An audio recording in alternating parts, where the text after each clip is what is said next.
For thousands of years, this has been the fastest rhythm human life can move. Every journey, every trade route, every decision is limited by muscle, animal muscle. Distance is not measured in kilometers. It is measured in exhaustion. On January 30th, 1886, that limit quietly disappeared. In Mannheim, Germany, a patent was approved for a strange, unstable machine built by a mechanical engineer named Carl Benz. It did not run on oats or rest at night. It did not breathe. It did not tire. The document was simple. Patent DRP 37435, a gasoline-powered motor vehicle. At the time, almost no one noticed. Carl Benz was not trying to reshape civilization. He was solving a mechanical problem: how to convert controlled explosions into motion. His three-wheeled motor wagon looked impractical, loud, and unreliable. Most people laughed. But history does not move according to applause. It moves according to function. For 5,000 years, human speed had been biologically capped.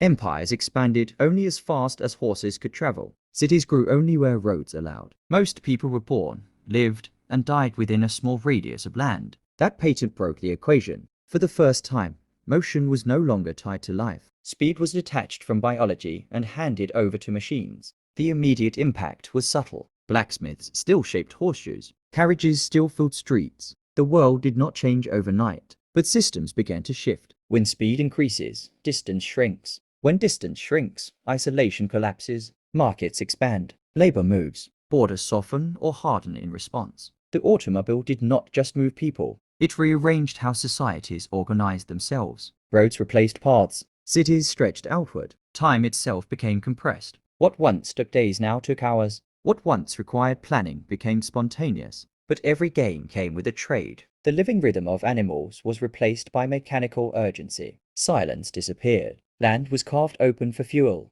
Oil replaced grass. Steel replaced bone. Human freedom expanded, but dependency grew alongside it. By the 20th century, the system Benz started had reshaped the planet. Wars were fought faster. Goods moved globally. Entire economies rose and fell on access to fuel and infrastructure. Speed created prosperity. Speed also created vulnerability. And today, we are standing at another threshold. The engine no longer only moves the vehicle. It now decides. Algorithms steer. Autonomous systems calculate risk. The human hand is slowly leaving the wheel. Just as Carl Benz removed reins from the horse, modern systems are removing judgment from humans. Once again, speed is advancing faster than reflection. January 30th, 1886, reminds us that the most powerful changes in history rarely arrive with speeches or celebrations. They arrive as tools, quietly adopted, quickly normalized, and almost impossible to reverse. Why do we learn history every day? Because the systems we build for convenience often become the